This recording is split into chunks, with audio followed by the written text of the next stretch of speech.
Police এবং আদালত বিচার ব্যবস্থা যদি এরকমভাবে নিরপেক্ষ কাজ করতে পারে এবং নিরপেক্ষতা বজায় রেখে রাজনৈতিক প্রভাব বলয়ের বাইরে গিয়ে ভূমিকা পালন সত্যিকার অর্থেই করতে পারে, তাহলে বাংলাদেশটা বদলে যাওয়া খুব করে সম্ভব।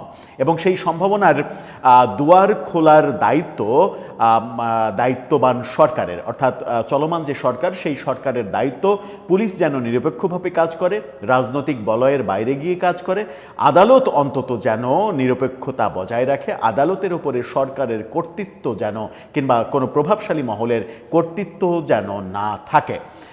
একটি ঘটনা ঘটেছে, যে ঘটনাটা একটা পজিটিভ বার্তা দেয় বর্তমান সরকারকে কেন্দ্র করে। সেই ঘটনাটা হচ্ছে 26শে মার্চ স্মৃতিসৌধে আওয়ামী লীগের নামে ফুল দেওয়ার অপরাধে বেশ কয়েকজনকে গ্রেপ্তার করা হয়েছিল। জাতীয় স্মৃতিসৌধে যেমন গ্রেপ্তার করা হয়েছিল, সারা বাংলাদেশে কয়েক জায়গায় এই গ্রেপ্তারের ঘটনা ঘটেছিল। সেই গ্রেপ্তারকৃতদের একজনকে অন্তত আদালত পুলিশি রিপোর্টের পরিপ্রেক্ষিতে তার অভিযোগ থেকে খালাস দিয়ে দিয়েছে। আশা করা যায় আজকেই সেই মহিলা মুক্তি পাবেন জেল থেকে, যাকে জেলে ভরে রাখা হয়েছে। অর্থাৎ এই ক্ষেত্রে পুলিশ রাজনৈতিক বলয়ের বাইরে গিয়ে একটা প্রতিবেদন জমা দিতে পেরেছে এবং আদালত রাজনৈতিক হস্তক্ষেপের বাইরে মুক্ত থেকে একটি সিদ্ধান্ত গ্রহণ করেছেন, যা একটা অসাধারণ সিদ্ধান্ত।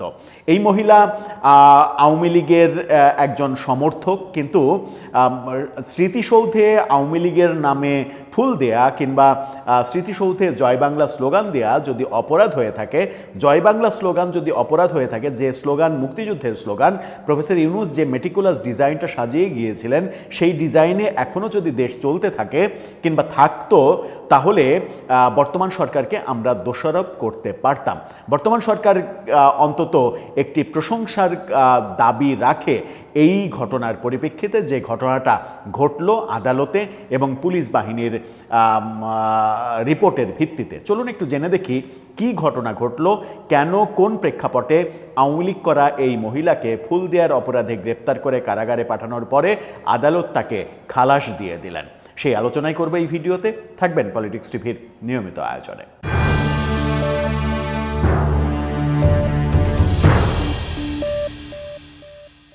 দর্শক, স্মৃতিসৌধে ফুল দেওয়ার অপরাধে গ্রেপ্তার, তারপরে খালাস, সে খবরের কথা বলছিলাম। তার আগে একটি মানবিক কথা বলতে চাই। ফুড ফর অল, সবার জন্য খাদ্য, অসহায় দুস্থ ক্ষুধার্ত মানুষের পাশে রান্না করা খাবার নিয়ে দাঁড়াচ্ছে 5 জন তরুণ।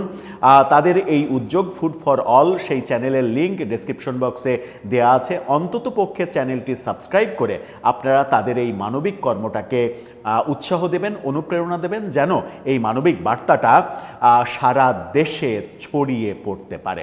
চলে যাচ্ছি মূল আলোচনায়। বলছিলাম, গত 26শে মার্চ মহান বিজয় দিবসে স্মৃতিসৌধে, জাতীয় স্মৃতিসৌধে ফুল দেওয়ার অপরাধে একজন মহিলাকে গ্রেপ্তার করা হয়েছিল, বেশ কয়েকজনকে গ্রেপ্তার করা হয়েছিল, তার মধ্যেই একজন যাকে আদালত খালাস দিয়েছেন। কি বলছে গণমাধ্যম? প্রথম আলোর এই রিপোর্টটা দেখে নিন। সেখানে বলা হচ্ছে, স্মৃতিসৌধে শ্রদ্ধা জানাতে গিয়ে আটক তাহমিনাকে মুক্তি দেওয়ার নির্দেশ আদালতের। একেবারে মুক্তির নির্দেশ দিয়ে দেওয়া হয়েছে। সাভারে জাতীয় স্মৃতিসৌধে মহান স্বাধীনতা ও জাতীয় দিবসে কার্যক্রম নিষিদ্ধ আওয়ামী লীগের পক্ষ থেকে ফুল দেওয়ার সময় আটক হওয়া তাহমিনা আক্তারকে মুক্তি দেওয়ার নির্দেশ দিয়েছেন আদালত। ঢাকার senior judicial magistrate Afroza Sultana DB পুলিশের প্রতিবেদন গ্রহণ করে তাহমিনাকে মুক্তির নির্দেশ দিয়েছেন। তাহমিনার আইনজীবী জাহাঙ্গীর আলম সাংবাদিকদের বলেছেন, আদালত থেকে তার মুক্তির আদেশ এসেছে। বৃহস্পতিবার আজকেই তিনি কারাগার থেকে মুক্তি পাবেন বলে তিনি আশা করছেন। এর আগে তাহমিনা আক্তারের বিরুদ্ধে অভিযোগের পক্ষে কোনো প্রমাণ পাওয়া যায়নি উল্লেখ করে প্রতিবেদন জমা দেন ডিবি পুলিশের ঢাকা জেলার উপপরিদর্শক আব্দুল মুক্তালিব। প্রতিবেদনে বলা হয়, 3 কন্যা সন্তানের মা তাহমিনা আক্তার ঢাকায় ভাড়া বাসায় থাকেন। তার স্বামী প্রবাসী, তবে স্বামীর সঙ্গে সম্পর্ক ভালো নয়। পিতামাতা ও পরিবারের সঙ্গেও তার যোগাযোগ বিচ্ছিন্ন।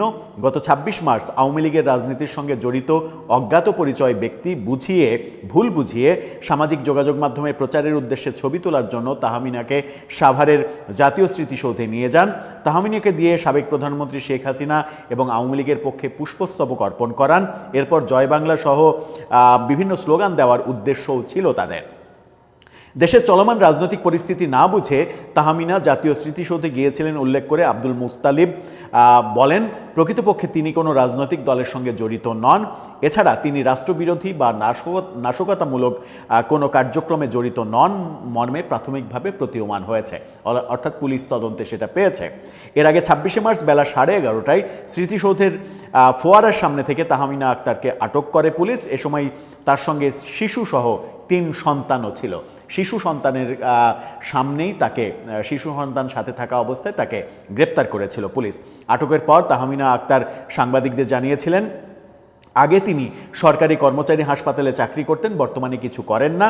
২০০৪ সালের ৫ আগস্টের গণ অভ্যুত্থানের পর থেকে একজন তৃণমূল কর্মী হিসেবে আওয়ামী লীগের রাজনীতি করছেন, আওয়ামী লীগের রাজনীতির সমর্থন করেন তিনি। তাহমিনা আক্তার বলেন, বাসে চড়ে ৩ সন্তান নিয়ে আওয়ামী লীগ ও শেখ হাসিনার পক্ষ থেকে স্মৃতিসৌধে শ্রদ্ধা জানাতে আসেন। জয় বাংলা জয় বঙ্গবন্ধু স্লোগান দিলে পুলিশ তাকে আটক করে।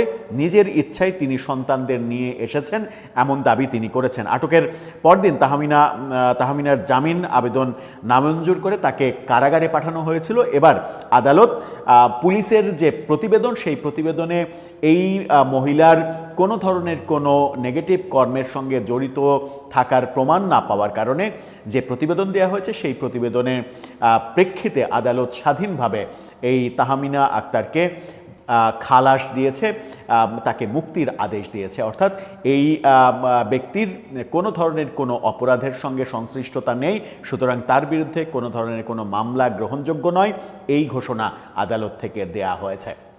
এটা বলা যায় একটা অসাধারণ সিদ্ধান্ত, কারণ স্মৃতিসৌধে কিংবা শহীদ মিনারে ফুল দেয়া যদি অপরাধ হয়, জয় বাংলা স্লোগান যেটা মুক্তিযুদ্ধের স্লোগান, মুক্তিযোদ্ধারা যে স্লোগান দিয়ে যুদ্ধ করেছিলেন, সেই স্লোগান দেওয়ার অপরাধে যদি কাউকে গ্রেপ্তার করা হয়, তাহলে তার চাইতে দুঃখজনক ঘটনা কিংবা দুঃখজনক উদাহরণ আর হতে পারে না। হ্যাঁ, যদি কেউ মানে অপরাধের সঙ্গে জড়িত হয়, অপরাধের সঙ্গে জড়িত থেকেও যদি এই কর্মকাণ্ড করে, যদি সেটা আওয়ামী লীগের কর্মকাণ্ড হিসেবে প্রতীয়মান হয়, কার্যক্রম নিষেধাজ্ঞা যেহেতু আছে, সেটা ভিন্ন কথা, অপরাধীর ক্ষেত্রে ভিন্ন কথা।